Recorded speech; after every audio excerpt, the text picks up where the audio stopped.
Let's celebrate. Let's enjoy walking in those footsteps. Yeah. You got to let yourself get a bit loose with it. You know, it's got to be. You got to feel it.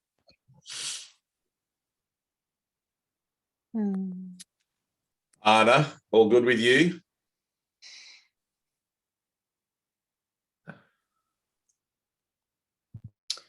Yeah, for the most part. Or I always say that and then I start crying. Because you're always a liar. I'm like, yeah, I'm good. As soon as you say I'm good, I know you're full of shit. Yeah.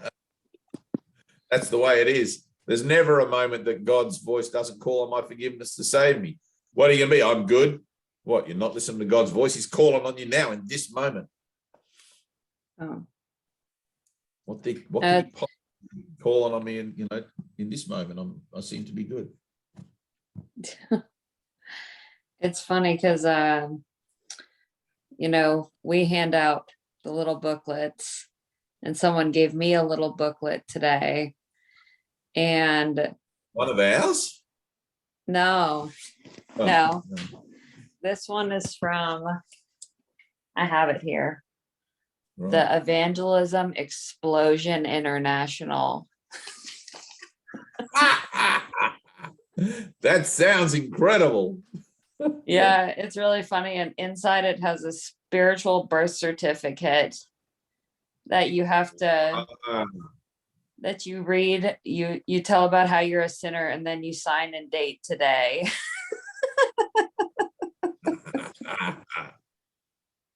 Have you done it? No, I haven't done it. But that's what I was given today from a massage. It was from someone that was on my table today. You had an evangelist massage therapist? No, I'm the massage therapist. That's who was on my table. Oh, I see. So you had an evangelist massage. Well, nothing occurs. There's no coincidences, There's nothing occurs for nothing. So you took it and you're talking about it. I just thought it was so funny. I opened it up and I'm like, my spiritual birth certificate? No, Bash. So, but yeah, it's cool because in my meditations, I've been getting little flecks of light and they kind of spiral out. Yeah. And then a lot of time, even when I'm working on people, doing massage, I get like flashes of like little blue lights, like in the sides of my vision. Yeah, that's good. Yeah. And I always tell people when they're leaving, I'm always like, all right, you're healed. Good. So, yeah. Finger on the nose there. Yeah. Always finger on the nose. Little flashes of light are good. Things like that are good. Try to, you know how you're equating it when you're doing healing, right? That's an obvious setup, like really, because like you're coming together for that whole healing purpose in that. Sit with it as well in your meditation. Okay. Just ask within or focus within on those flashes of light. It's like, oh, there's flashes of light. You see it out here in your periphery or whatever it is, but it's like that's only just an indication that the path you're on and the particular thing that you're doing is actually on the right track. You'll have all sorts of little things like that as you go along. Right? Yeah. For some people, it's going to look like Mary, and for some people, flashes of light. For some people, it's going to look like whatever the hell. There's no real way to know. But I always like to look at those things when I meditate, which I really don't do anymore. But when I do meditate, I don't have a reason for it now. But when I be still, I get a circle of light. Right, it used to be there all the time. Right after my enlightenment, it was like if I would close my eyes, there was like this halo that had kind of slipped. and it was around the periphery of my awareness. It's the only way I can talk about it. It was like here somewhere, and it was golden light, like beautiful, brilliant golden light, and it was sort of like around there. And then it sort of faded away, and it became this threshold, like this. I would go into the stillness, and I would sit there, and hold it for a second. Then I'd feel this sort of like being sucked out of my consciousness. And there was like a movement in my mind. I can't explain that. You have to experience it. It's impossible to explain it. There was a movement in my mind. And at the threshold of that movement, like really quick, there'd be a flash. That same golden light would just go and erupt across this kind of like mid zone in my awareness of whatever, my consciousness, as if it was coming from somewhere, like the sun dawning suddenly upon over the horizon, you know. But it would be such a flash, it'd be like that. And my body would convulse and have spasms and things like that. And then there were other times where I would see light in, like you're saying, little blue lights and other ideas of light. Just, I've sat with it many times and asked, what is this? What's the deal with this light and that kind of light and whatever? I'd never get an answer to those things, because the light itself, I guess, from what I can tell, is the means of communication.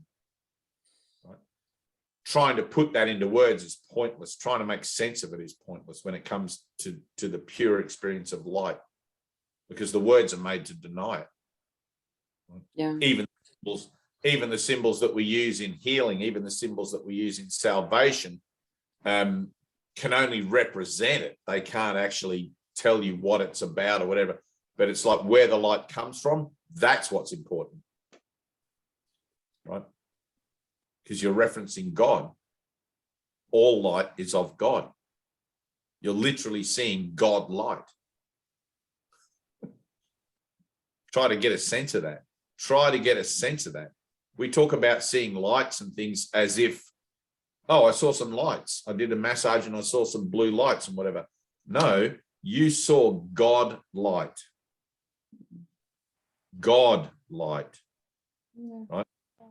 Deep down behind that dark, insidious veil is the memory of God. The light is starting to permeate. The light is starting to get through that veil. You saw a moment of light. All light is of God. Try to let that in and feel that and get a sense of it. It'll literally crush you if you do. It'll be like Tina a moment ago with the man at the pool. You won't be able to contain it. You saw God light. All light is of God. That's literally God mind trying to communicate with you. Anna.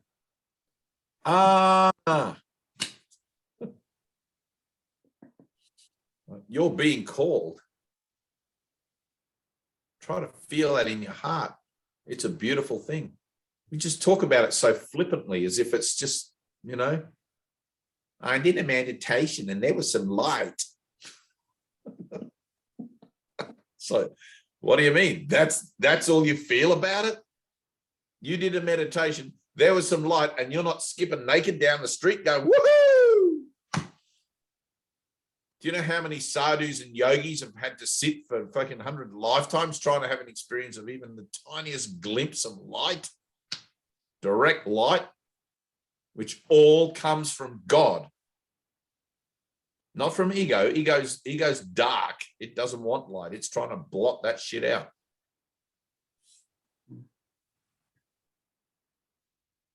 Feel it.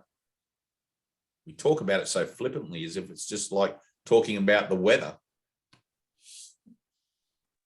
Hang on a minute. I'm in a path of spiritual. I saw some light.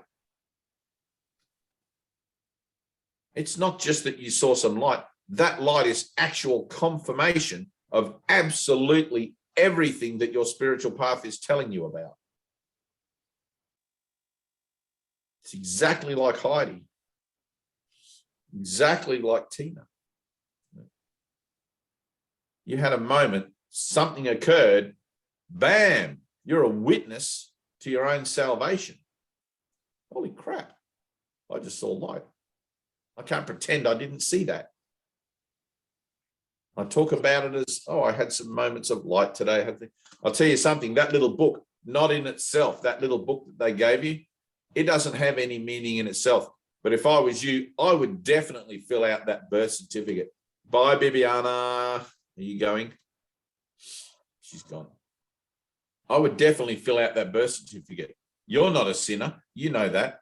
But let's see what it brings up in you. It's not given to you for no reason. And you saw light in the moment where it was given to you as well, in that whole situation. It's like someone's like, Anna, pay attention. Let's see what this unlocks. Let's see what this does. Fill out the stupid birth certificate. Admit to being a sinner. It's not true, but let's admit to it and see if we do perhaps feel that it's true somewhere. Let's see if it brings up pain. Let's see when we actually commit to doing that with full integrity, what it, you got nothing to lose. This is all a great experiment. Jesus has got you. I got your back. You fill that shit out. Let's see where your denial is.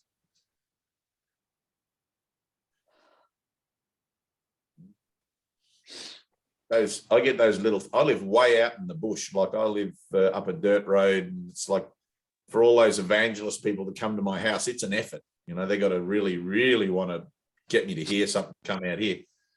And I do occasionally get those little magazines in the post box. And I've learned not to invite them in, however, but I read them. I read those things, it's like, let me look at somebody else's take on this. There is no somebody else. There's no somebody else's take on this.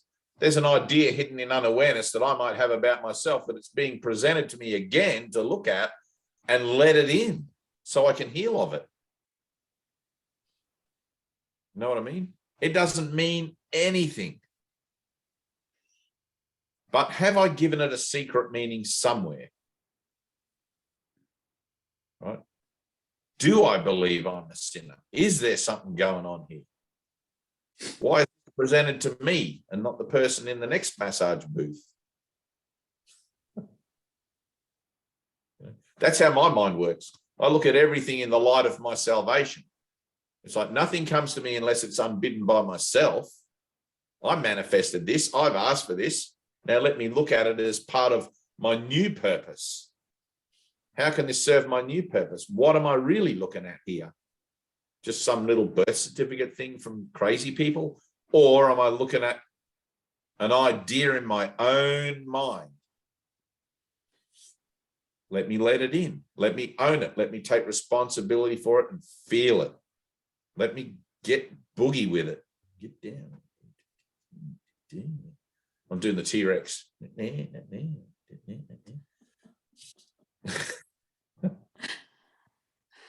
It's hard to do anything better than T-Rex when you're sitting on the couch.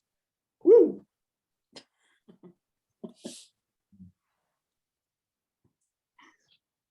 Doug, what's going on with you? You're looking very serene, my brother in Christ. Very, like the clouds are parting and Doug's face is there. I'd be happy, I'd be really happy. The old Monty Python, how the cardboard clouds go apart and there's God and his jaw.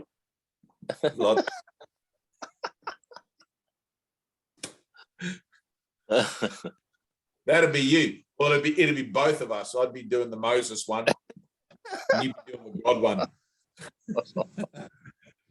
We're like figures in our own dreams, just like whatever. Well, I think that, like getting a lot out of tonight's session. Good. And this idea of joining, and for what purpose,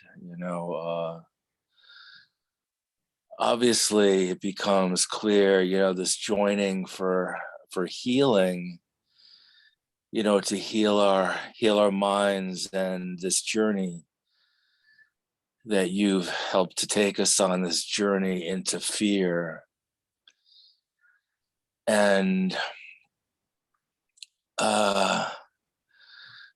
tonight the feelings of gratitude just came forth. And part of it is that I'm able to look at the very dark side of myself and liberate that, and not to be afraid of it, I think is making room for, whatever's supposed to happen next. Right, exactly. Yeah. And does that come out backwards when I do it that way, or is it? Can you read it? LOVE. Yes, it was backwards. Okay, backwards. Yeah. I could read it just fine. And so how I obviously, how I do and have denied love for myself, is just so clear. I started out tonight's meeting talking about some fucked up idea that I left work with, and I didn't get into it. But,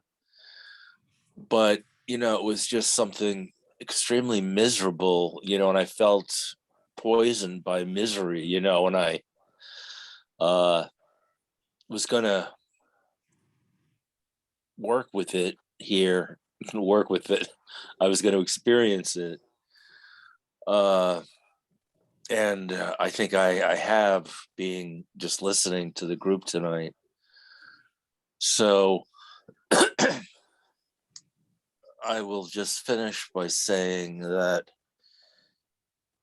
coming out of secrecy, out of isolation, out of ideas of privacy, out of darkness and hatred, and being in the light is, not being afraid, really just opens the door for something else. And you and I, and we know that it's not, it can't be, it can't be figured out, and that's the thing. It can't be worked. It can't be figured out. And so I'm just welcoming this new feeling of freedom. It's a new feeling. Good. All gratitude be to God. Always take everything home. Take it all home. I'm grateful to all my brothers. I'm grateful to God for all my brothers playing their part perfectly for me. That's good. Just sit in it, Doug. Just sit in it. I can tell you got some stuff going on there. It's like it's nice. It's nice what's happening in you. Just sit in it. Try not to be busy about other things for a while. Maybe put down the brush and the paint for a couple of days, 3 days, and just sit in how you're feeling right now. Yes. Just breathe it in and breathe it out. Breathe it. Let it, let it mature. It's like a little seed's been planted there and something's going on there. It's just like, let it put down a few roots. Yeah, I felt like it was opened up tonight. Things when you were talking, right. You said a lot of things that somehow got in a way that I wasn't expecting. It changed some things in me. So, right, good. Change is always good. Yeah. Beautiful. Thank you. Thank you, brother. Ida, look at you. Where are you? At the Opera House or something? Look at those curtains and those pelmets and stuff up behind you there. I'm used to seeing you in like a little box or something, wherever you sit in this little. Now look, you have this resplendent curtains and are you in an giant house? This house, like a giant old house, just like you see. I'm house sitting. I manifested this Wow. house. Oh, yes, giant house, old house. Like there are some antique pieces in here, that kind of thing. What town are you in? I'm still in Los Angeles. Oh, Mm-hmm.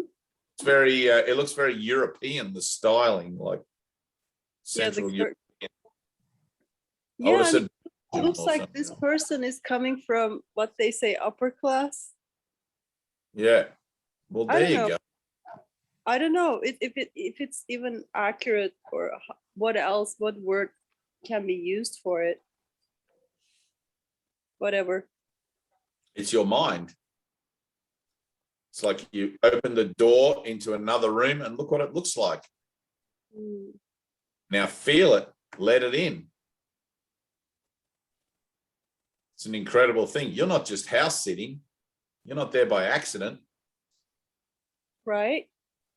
It's part of your journey. Feel it, let it in. It doesn't mean the meaning that you've given it. It doesn't have any meaning that you've given it, but there is divine meaning in everything for you if you're willing to see it. Right? God's love is present everywhere. Have the courage to see it. Have the courage to ask, what is this? Why am I in this filthy rich house? Only you can answer those questions. I'm excited about it.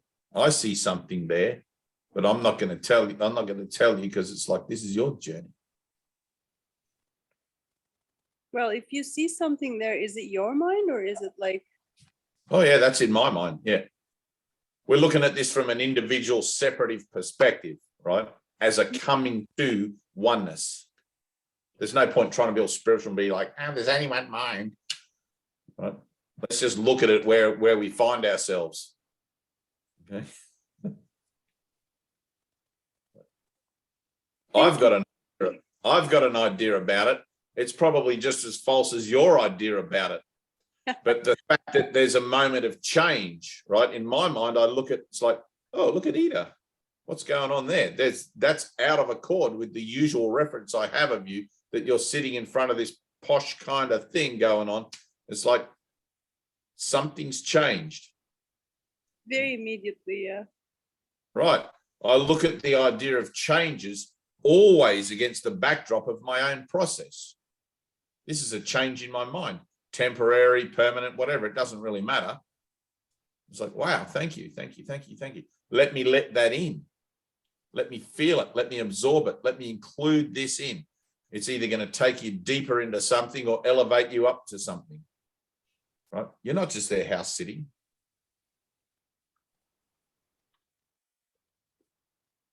Look at it like we've just been talking. I know you just joined in a little bit late, but we've just been talking about looking at things as indicators or as opportunities on the journey of your own experience of recognizing the fulfillment of God's promise in you. Right? Nothing shows up by accident. Well, it makes me emotional though. What is it? Right, good. Stay in the emotion. Stay there. Right? Ask within. It makes you emotional. That's a good thing. Once you associate that it makes you emotional with that being is okay, that's a good thing to be emotional rather than being afraid of your emotions. Right? Then the state of your fearlessness about that will bring to you what it means to you. You're only ever really uncovering false meanings. You're only ever really looking at things that aren't, not that they aren't true, they're true to you, but you're looking at things that aren't true in how they help you to line up with things. No, that's not right. You're looking at things that are, how would I put it? You're looking at the falsity presented in a way that you can recognize it as an opportunity for the healing in your mind that you're going through, right? Like a trigger, right? Oh, I'm in this new place. I feel emotional. There's a trigger there. Yeah, and the trigger is like, Well, I'm in this house, but I cannot manifest this house myself.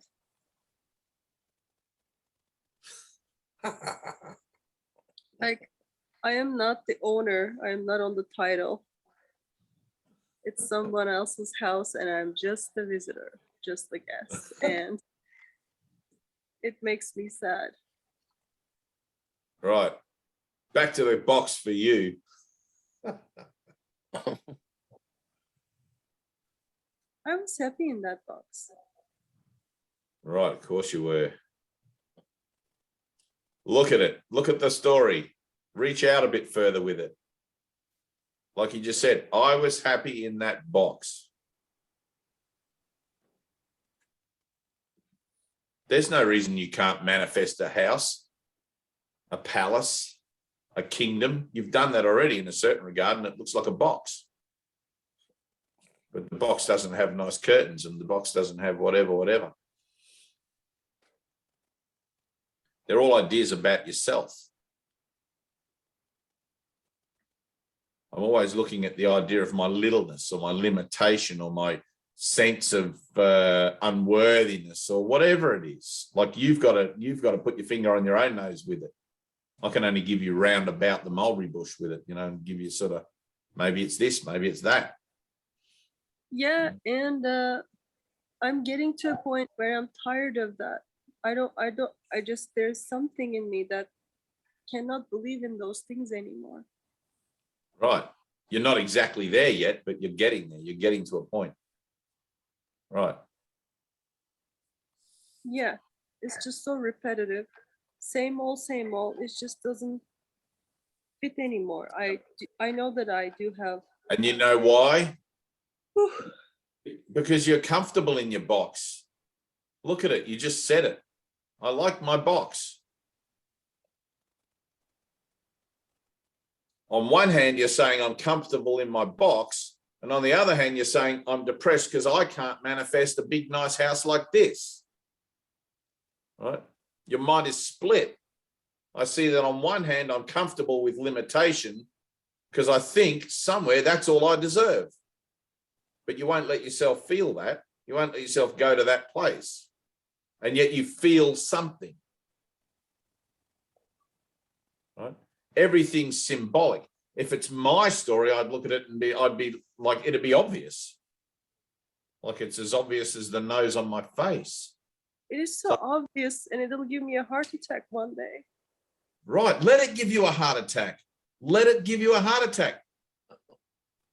That's the whole thing that you're fearing. That's the whole thing you're keeping at bay. The inevitability of the conclusion of that part of your story, that chapter of your story of littleness to magnitude, of poverty to wealth, of insignificance to significance. It's the same story being played out in a way you can relate to it. And you're starting to see it. You're starting to feel it. And you feel like it's coming to a point, to a head. It is. It's going to.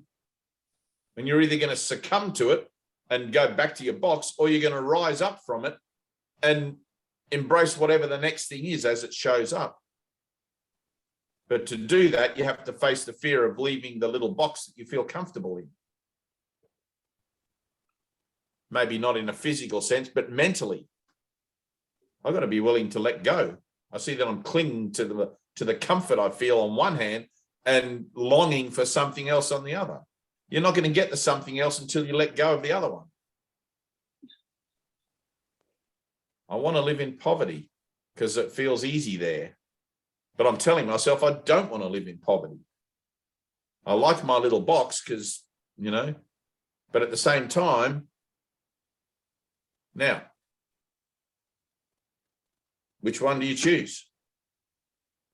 Make a choice. I'm choosing between being the Christ and representing the Christ in me, which is limitless, or I'm choosing to represent my own ideas of what I'm worth as an identity. Now, to see that, you've got to be willing to go into where it is you've chosen for that lack of self-esteem, that lack of self-trust, worth, whatever it is, right? However that manifests for you. It's like, holy crap, Look at the ideas I have about myself.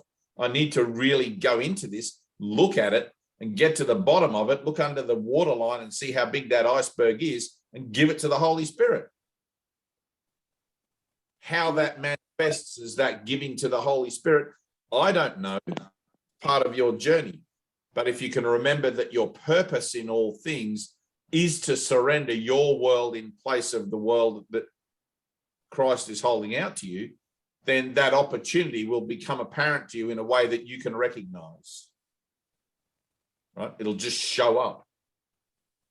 It's like that little fly is going to come and land right on your nose. And rather than away, hey? I wanted to. I mean, I was saying to myself today, I want that push, you know. Right. You're getting it right now. You're getting that push right now. You call it a push. I call it an invitation. It doesn't matter which way, you know, like push me, pull you. It doesn't really matter, but it's a change in consciousness. It's a change in mind. Right? You're being invited to take a step. You're in your own mind now. Look around you. Look around that house. Open your eyes. Look around. Look behind you at those beautiful curtains. Incredible. Take a look. You're in your own mind looking at ideas about yourself. It's a physical manifestation of your thoughts about yourself. I'm in a palace. Wow. This is what I'm telling myself I'm wanting, but yet, you know, you're being given an opportunity to choose, and now you can't deny it because you're looking at the results of what that choice could be. It's like, holy crap. Right. You got to let go. Everything's a leap of faith. Everything's a leap of faith. You're not going to be able to walk into the next thing while you're still white knuckling it, hanging on to the old thing. I want something tangible. I want something tangible. I want something tangible. You don't get something tangible. You get faith. To me, that's tangible. That's all I'm offering to you. A leap of faith. Now, at some point, you're going to have to take a leap of faith. You don't have a choice. You obviously can't work it out for yourself. You're in a Zoom meeting where all we talk about is freaking faith. We're faith mad here. We're just like faith, fucking faith. Who's got faith? You know, that's all we do. It's a leap of faith. We're looking for those moments. We're consciously embracing the idea of letting go and looking for those moments of faith where we got no other choice but to have to take a leap of faith. To me, that's what life is in this world, living in faith. If I'm living by tangible, I want something tangible, whatever, before I let go, or this or that or the other, that's not faith. That's just me seeking assurances that I'm making the right decision. You're not going to have any assurance that you're making the right decision until you take a leap of faith, and then you'll realize that every decision you've ever made is supported by God, because God is everything. Literally. Your fears about it mean nothing. Literally. All you're ever doing is letting go of your fear. Now, big house, little box, it doesn't matter, but wouldn't you like to live without fear? That's the opportunity you're being presented with. Right. And you're saying yes, but, you know, you have to see your own insanity and ask for help. You got to see that place in your mind where you're conflicted and ask for help with it. And then take your hands off the damn steering wheel when the help's given. Right? Let the Holy Spirit drive the car. Sit in the back seat. You choose the second place to get the first. Holy Spirit knows what you want, knows where you need to get, the whole deal. But you want tangible evidence. You want tangible, you know. This is spiritual healing. This isn't healing with pharmaceuticals and medicines, and this is spiritual healing. The spirit is like the wind. No man knows where it comes from, where it's going, none of that stuff. You just got to get out there and let yourself get blown around by it. It's just too painful. Right. Of course it is. Of course it is. It's so stupid, but it's just so painful. But you know why it's painful? Because you're on this side looking at the idea of needing to make a leap of faith. You're not on the other side having got the results of it. It's going to get more and more and more painful until finally you can say, fuck it. Probably, yeah. It's going to come around again and again because a lesson repeats until it is learned. And there's no need for you to undergo any more pain in the learning of that lesson. Yeah. It's very But that's clear. up to you. That's up to you. I mean, I can see this more clearly. It's not the first time I'm house sitting in this zillion-dollar house. It's not the first time. Right. Above all else, I want the peace of God. To say these words is nothing, but to mean them is everything. That's what you're choosing for. And it doesn't mean you're not going to have the zillion-dollar house. Just means, what do you want? You're choosing between love and fear, love and fear. The zillion-dollar house is always going to be held out to you as an opportunity for you to see the contrast in your mind where you value fear. It's so painful. You love living in pain. I love my little box. It keeps me in the pain of wanting, of needing, of wishing and hoping and dreaming. That's painful rather than accepting the love of God here and now and letting go of all of that shit. And I mean truly letting go of it. Not just talking about letting go, thinking about letting go for a few days so I can pick it up again later down the track. I mean letting go of it. Then you'll be in a clear and open space where something else can happen. Not of your own making.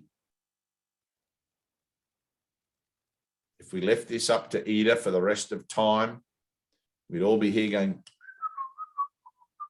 nothing left to say, no more helpful Course in Miracles quotes, no more prompting for miracles. It'd be just Ida in her box. Come on, Ida. Dinner's on the table. Just come out of that box for a second. Come and eat what we're eating. I don't like Brussels sprouts. Have faith, it's not Brussels sprouts.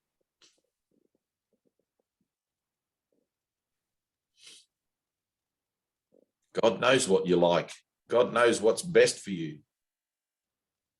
I guarantee you it's probably not a zillion-dollar mansion. It might be $1 billion yacht. It might be a shack in the woods with Aquaman. One of my at work, she has a fascination with Aquaman. I forget the guy's name, the actor, but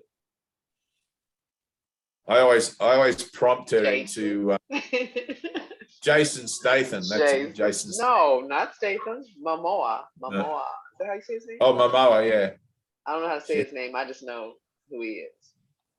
You know what's really funny? When Jason Momoa's marriage ended, or he became single, or whatever it was, and it's like before even that meme came out. You know that meme where it's like every single girl suddenly goes, "I'm getting myself ready for Jason," whatever. It's like terrible. That was a response immediately. Oh, I got a chance. That was like, it's like, give up hope where there's none. Give up hope where there is. It's like anyway, it's funny how you see the whole thing in everything, even funny little, Hollywood, whatever, memes. Ida, you're whole and perfect as God created you. You're a beautiful child of light. Join me in that for a minute. Join me in that. Isn't that enough for you?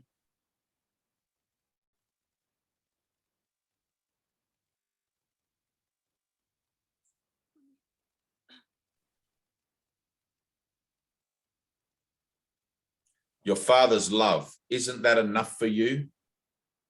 Think about it. Think about it. Truly let it in. I know this whole time you've had this preoccupation, right? And I'm putting my finger on my nose. I've had this whole preoccupation with being better off in the physical realm, in the world. Because in my mind, it symbolizes something of maybe success or God knows what. Something I think holds a value. Right, exactly. Right. But the more wealth you have, the greater you're defining your poverty. Because true wealth is knowledge of self. True wealth is happiness. And this whole preoccupation with it is bringing you no happiness. Exactly. Right. You're denying your true wealth. You're deliberately keeping yourself out of the flow of your path to, through, and in, and as that happiness, which is the extension of God's love through you. Okay, Deliberately. You're doing it. Huh? How do I let go? You need a miracle. You got to pray. And that's going to require a leap of faith. It'll show up for you in a very unique, personalized way where you won't be able to avoid it. Right? It's like you said, it's coming to a point. It's coming to a head. Let it get to that head. Stop deluding yourself that you think there's ever going to be a place where it's not going to lead you to that coming to point. It's always going to lead you to that point because it's a lesson for you to learn that is going to present itself again and again and again. And it's the same lesson. Self-love, self-love, self-love. Right. Just for a second, forget the fancy house, forget the box, forget everything. What do you want, really? Like, feel.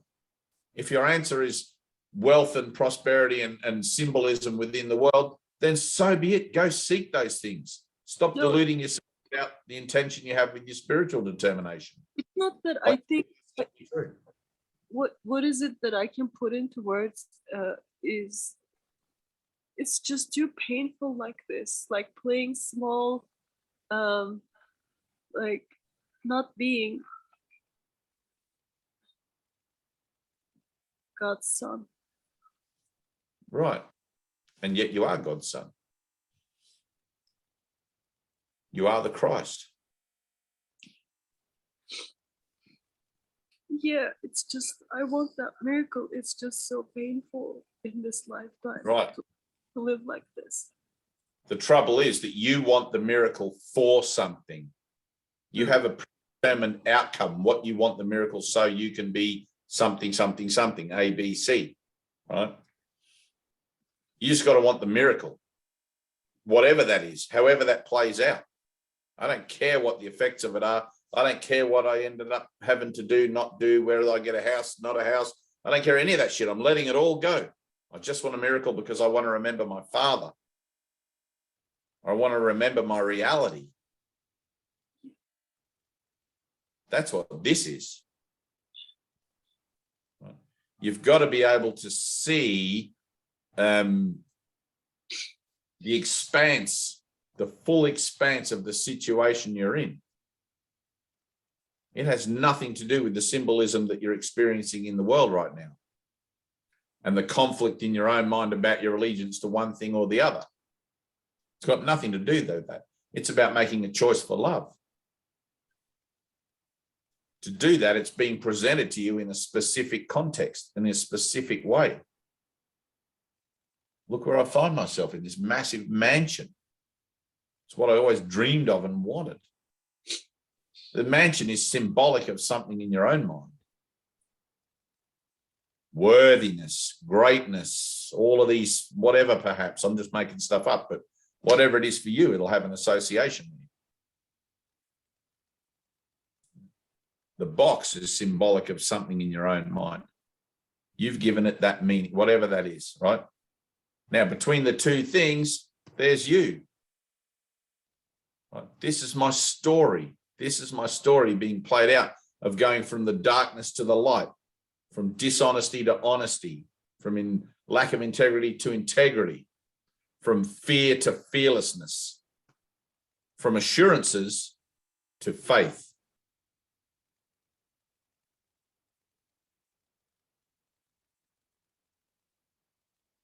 Now you have to choose. And what you choose will be presented. What you choose will come to you in a way you can understand and recognize and say yes to. But if you already have an agenda, if you already have a preconceived idea about what you want the miracle for, it'll have to wait, because you don't perceive your own best interests.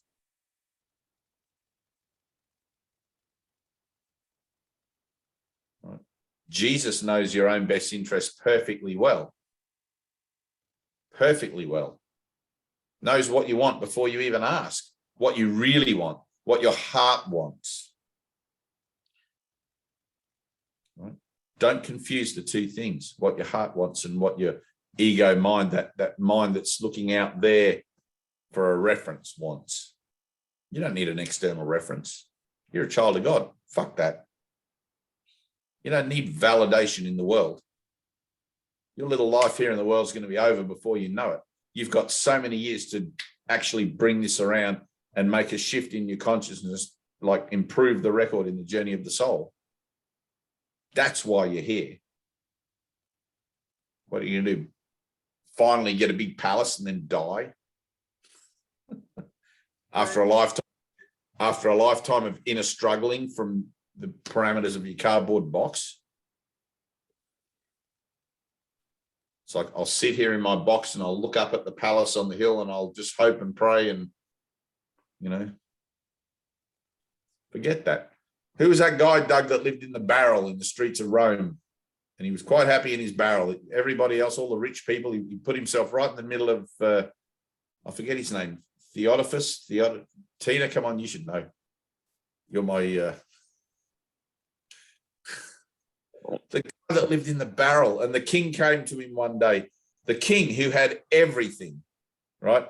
The wise man lived in the barrel. The king who had everything came to him one day, couldn't solve his problems. And the wise man gave him the solution to his problem, which was so simple and out of his grasp. It was so simple. And he said, I am the king of all this land. He said, you who live in a barrel, I can give you a house on the hill there and everything. He said, you've done me a great service. And he goes, what is it you want? And he said, can you just step out of the sunlight for me? That's all he wanted, was his sunlight. Right? There was nothing in the world he wanted. Nothing. Diogenes, that's it. Diogenes, the man in the barrel. Great story. Right? You're quick on that thing.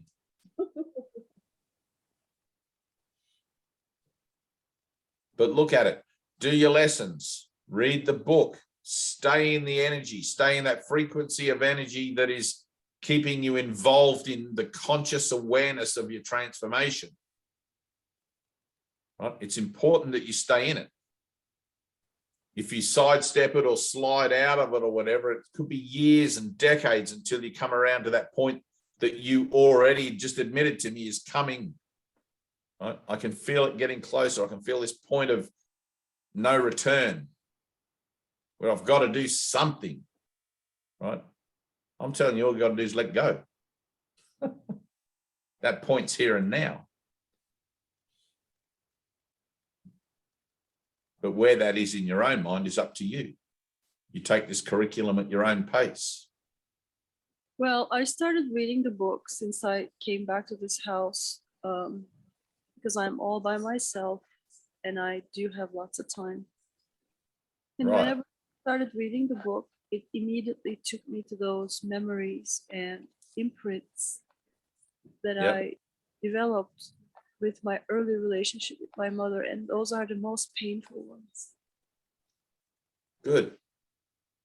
It's like you can go there and nobody else could go there. But when I start reading the book, it just takes me there, and then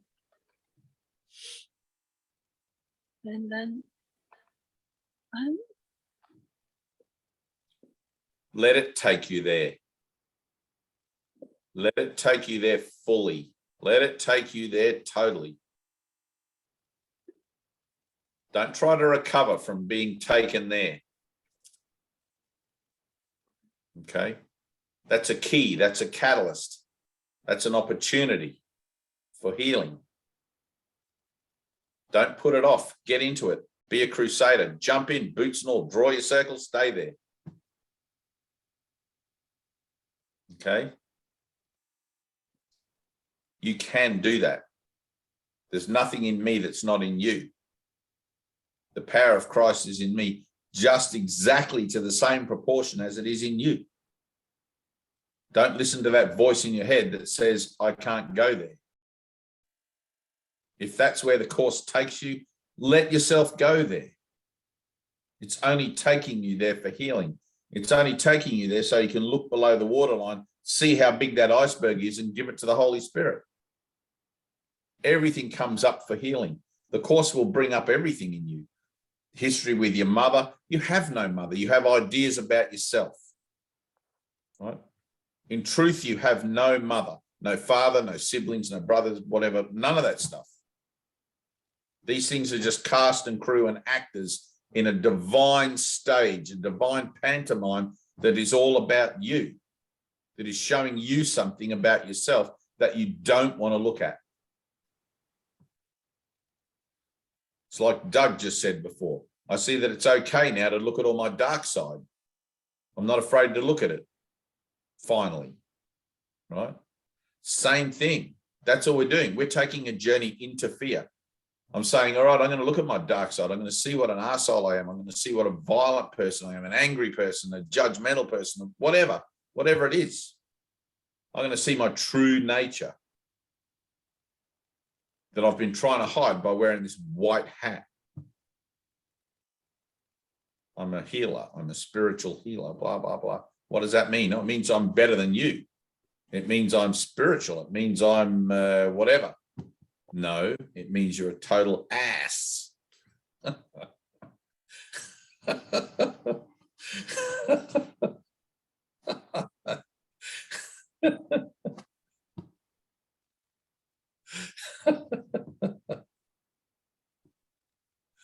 But you got to let yourself go there. You got to realize that you're the joke. You're the joke of the universe. I'm the joke of the universe. I'm the only one who's not laughing at it. I realized the joke was on me. Oh, God damn it. The joke's on me. The whole universe is telling a divine joke about Dave and Doug and Heidi and Tina and Ida and Anna. Each of us within our own framework as the dreamer of our own dream. It's like this whole thing is a tiny mad idea at which the Son of God remembered not to laugh. I'm learning to laugh at myself. I'm hilarious. I think I could usurp God. I actually thought I could do that. I thought I could be the creative power of the universe and God could bend and stretch at my command. It sounds fanciful when I say it, but you got to find it inside yourself. You got to find out where that's true in you. It's like, holy crap, I did try to do that. I do think I escaped from eternity with my own little bit of light just for me and nobody else. Right? Those things sound fanciful, like it's some kind of mystical story. But it's like you got to sit in that story until you feel it, until it's revealed in you, and there will be catalysts that will show up for that revelation to occur. An epiphany. Huh? I'm very afraid of those catalysts at some point. You know, I want them. Of course you are. Of course, it's a journey into fear. You're supposed to be afraid of them. It wouldn't be a journey into fear if you weren't afraid. Right? But you're learning to undertake the journey into fear with the Holy Spirit. And with mighty companions who, here we are, we're on this Zoom meeting, right? You're not alone. You've got to face your fears. That's what this journey is. If I don't face my fears, I'm going to live my life on my knees. What kind of life is that? I'll live my life pretending that I don't have fears, all the while knowing that I do have fears hidden away in my mind somewhere that I'm trying to ignore. That gets painful. That's denial. You got to be willing to go there. Let me look at my fears: fear of death, fear of love, fear of my body and what it can get me and all of that stuff, what I can lose from it, fear of God. The last thing you want to do is look at your fears. The last thing. We have to kind of be coaxed into it. I've done it. You can do it. I still do it. Not very often these days, but I still do it. Sometimes something pops up and I'll be like, ooh, what was that? These days it's very subtle. It seems like that fly is out there somewhere. It's like I've got to put a little bit of mince on my shoulder to entice it in or something. I don't know. What attracts flies? I want it. I want to look at my denial. Yes, it's fearful. It's only fearful at the beginning. Once you look at your denial, once you look at those fears the first time and you have a miraculous shift in consciousness regarding them, you can let them go. It gives you more spirit and more joy and more vavoom to want to do the next one. It's like, God, what else have I got brewing down there that I haven't been looking at? What else is going on? What other fears have I got? That was fantastic. I want to find more fear. Fear literally becomes the purpose of your life. Let me seek that shit out. Let me find my blocks. I want to find them. I know it's not going to be nice. I know it's going to be ugly and horrible and black and dark and oh my God. But I've done it before with this little fear. I can do it again. Maybe it'll be a bit bigger. There'll be more, whatever. Right? In a leap of faith, a leap of faith. Faith is its own reward. Faith is its own reward. Right? How that shows up for you and how it comes about and all of that other stuff, I literally have no clue, but you're sitting in it right now. You're there with it right now. You can see it in your own mind. Let it affect you. Let it come up.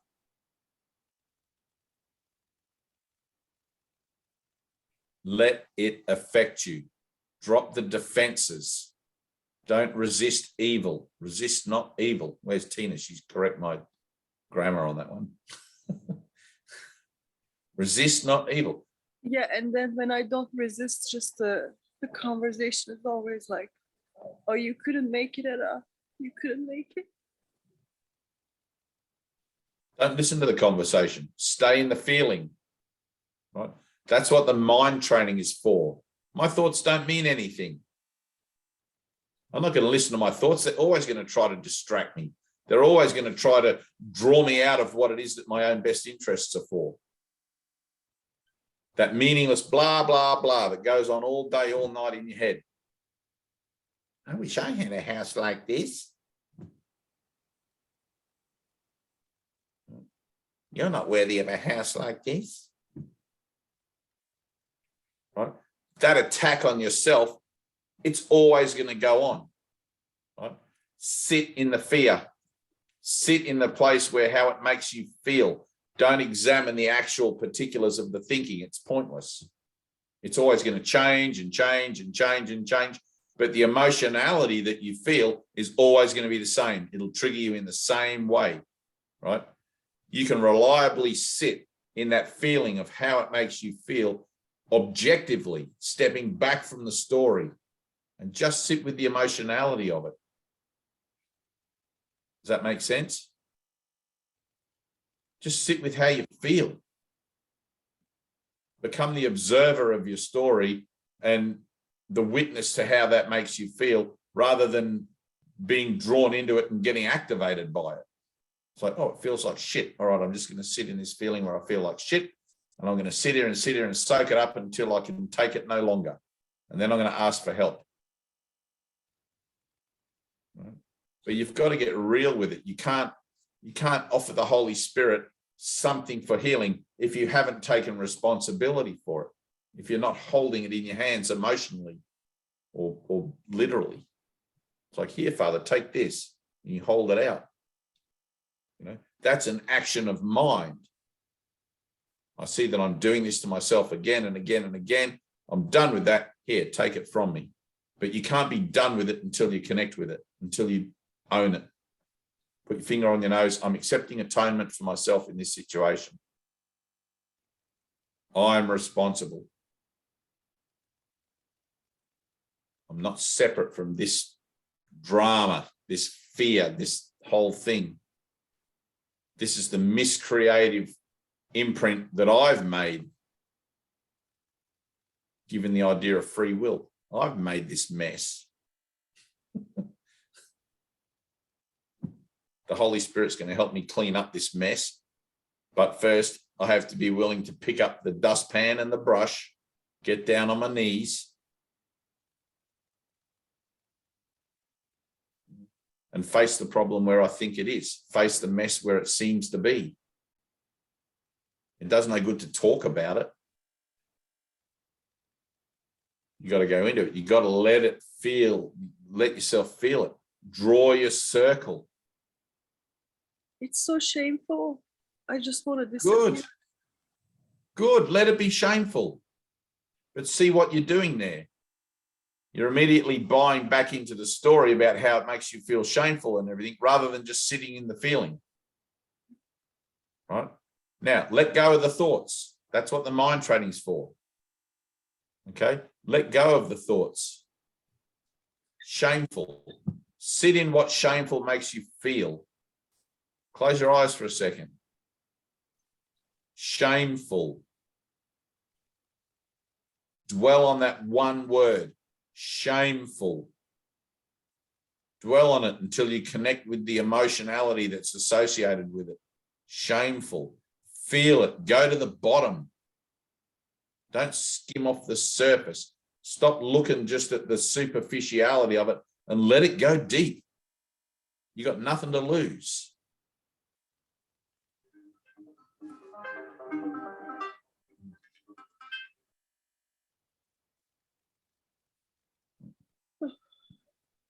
Right, breathe.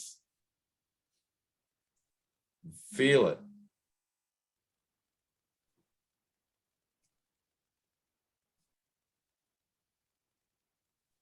Don't adjust.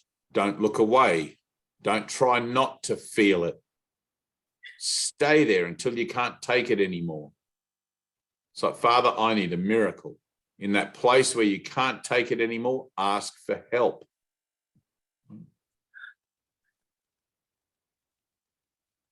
Good. Stay there. It may take a little while. Maybe you're not ready to, to do the full thing yet, but just stay there. Breathe. Father, I'm entitled to miracles. I need help. I don't know how to get out of this situation. I'm conflicted in my own mind. I've got all these wants and desires and dreams, but all I want is the peace of God. I want to dump this whole story, rich house, poor house. I'm done with that shit. All it does is tease me and taunt me and keep me up at night and make me feel shameful. Now sit there, sit in your circle, draw your circle and stay there and breathe and let the healing occur. The release of all that pent up emotionality that you say to me, I can feel it coming. I can feel that point getting nearer. It's here and now.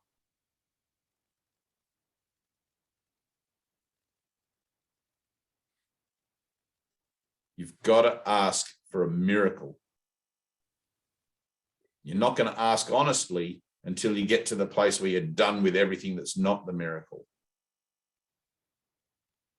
Otherwise, you're just going to be asking superficially, like on the surface. Get on your knees, wear out the carpet. Literally, go into your closet, shut the door and stay there until you're done with it. Stop putting off your suffering. Face it now.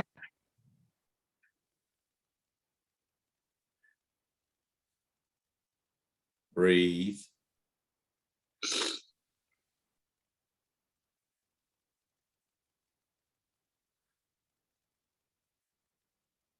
You got to be done with it, Ida. It's the same Yeah. story, dragging around. Started these Zooms. It makes me cry and cry and cry. That's what happens. Good. Good. There's nothing wrong with that. Let it make you cry and cry and cry. There's nothing wrong with that. Cry and cry and cry. And then what? No, no, no, no, no. There's no assurances. Just let it happen. And then what is not up to you?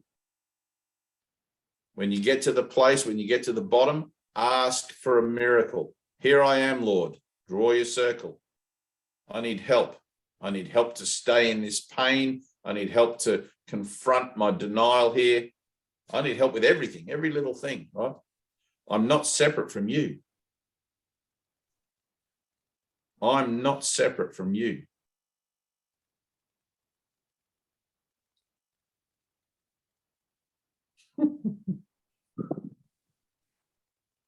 Did I tell you when I had to go and get a mobile phone?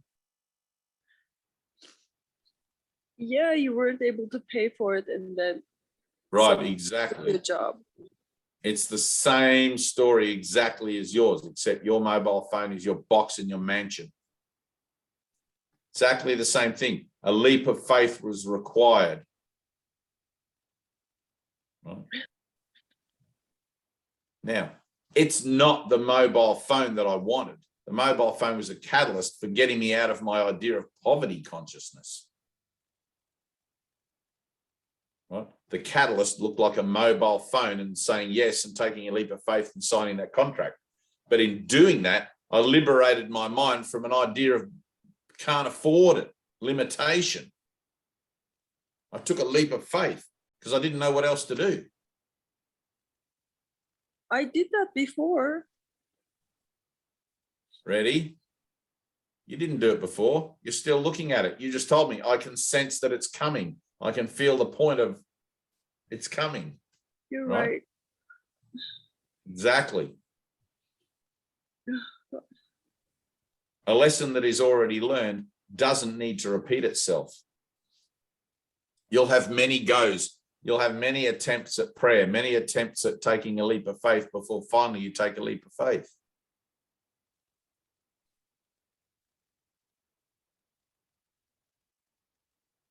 I used to pray many times about specific things that used to come up, and I'd look at it again and again. I'd be like, oh man, this again.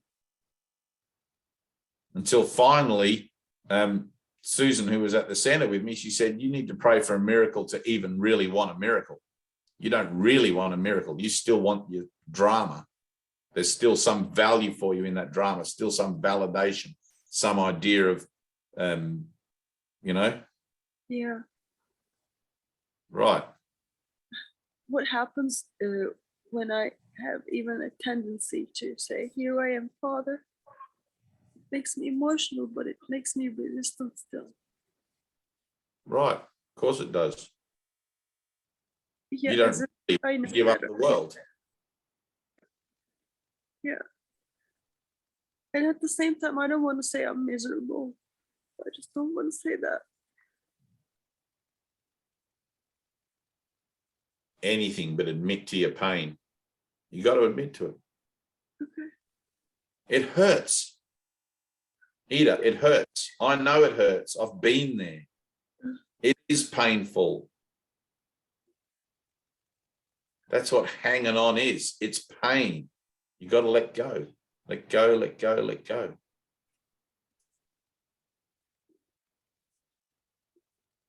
We're all on this journey together. We're all on this path together. Each of us is being presented a little piece of our own personal puzzle, a little piece of our own personal unraveling, unlearning as we go. But we've got to take it seriously. We've got to put our full effort, our full determination, our perseverance into it. There's no point just bumping off it to come back again next week, bumping off it to come back again next week. Let's get into it. Let's do it. Let's be about our Father's business. What else are we going to do?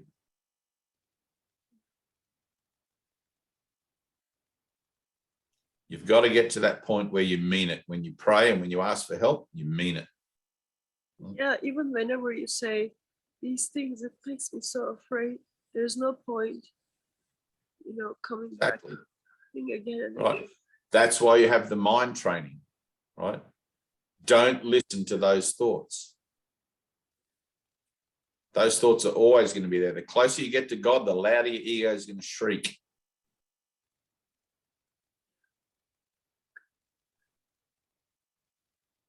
The more conflict is going to become more apparent. Every time you approach a threshold, every time you are approaching that moment where you can feel it's coming, that moment of healing, you know it's there. You're feeling the activity of the Holy Spirit in you. You know that he's doing his work. You know that you're being made more and more aware every time this cycle comes around again. Every time this whole scenario shows up again, you're being made more aware of it by the failure of not dealing with it last time. It's like, oh man, it seems to be worse. You tired, Heidi? What time is it there? Late? Everybody's going to bed. Yeah, it's 10:30 p.m. 10:30 p.m. Past my bedtime. Sit with it. Ida, I want you to do lesson 10. Okay, in your book, not right now, but go and make yourself a cup of tea, whatever. Do lesson 10 and really do it properly. It'll give you a clearing. It'll give you a place in your mind for a moment where there's some clarity can come in. Okay. Okay. Just sit in that place. Do lesson 10 and sit in that place after it. After you've done it properly, you'll feel it. You'll feel a sense of relief, a sense of spaciousness in your own thinking for a moment. Okay. Sit in that and ask for help in that place. Because just for that moment, you won't be referring to your fearful thoughts. You'll be able to pray with a sense of like relief for a minute. There's a video that we did where we did that too. Were you with us, Ida? What's that? Yeah, one of the things. Yeah, you did it as a meditation day.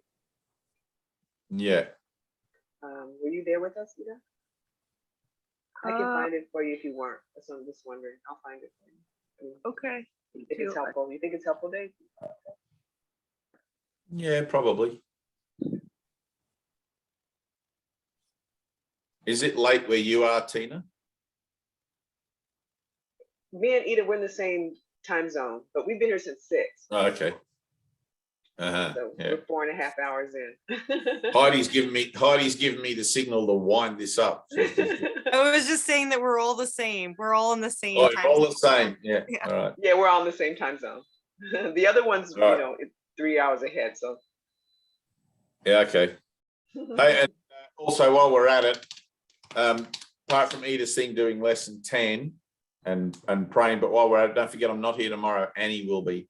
right. Okay. Right. Yes. Make sure you tune in tomorrow, Ida. Annie's real kick ass.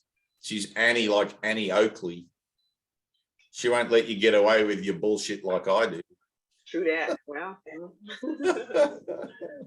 Tomorrow, I am. Nah. Look, ready? Leap of faith. Fuck tomorrow. Just say yes. Yes. I have a commitment to someone already. Nah. There you go. Nah. Gone. You just say yes and you let it be miraculous. You say yes, and you let it be miraculous. You're learning to be miracle minded. Jesus knocks on the door and says, Ida, come on, give up the world and follow me. Oh, well, I've just got a commitment to someone, Jesus. Right? What's more important, your commitment to someone? In the miracle of the pool of Bethesda, he said, look at me. Right, exactly. He said, look at me. The guy said, nobody will help me into the pool. I've been here for 30 years. Nobody helped me in the pool. Can you help me into the pool? Was it 30 years? Yes. He said, look at me. He said, look at me. Right. He said, well, nobody put me in the pool. He says, no, look at me. Right. Take up your bed and walk. That's it. How powerful is that? Yes. Look at me. Don't look over It's here. the same Don't tell thing, me any Ida. stories. He said, look at me. Exactly the same thing, right? Mm. Take up thy bed and walk. Period. Dunskies. He said, don't look in the pool. Don't give me any excuses. Nobody's going to help me. He said, look at me. Exactly. Just some excuse putting off your healing.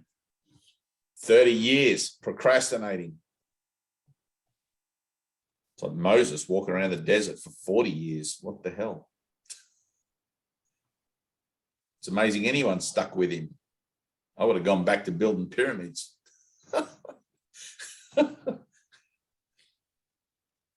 They tried. Anyway, I love you guys. Peace. Thank Do you. listen, Peter, Heidi, zone in on that whole thing. There is a thing there for you. I can feel it. There's a thing. Don't know what it is, but it's exciting. It'll happen. Tina will help you. She'll be like a wife.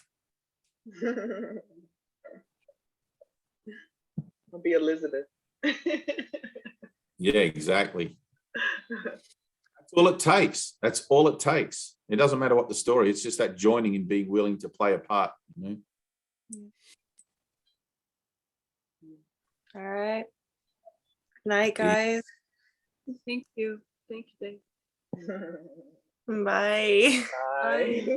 Good night. Let it be miraculous.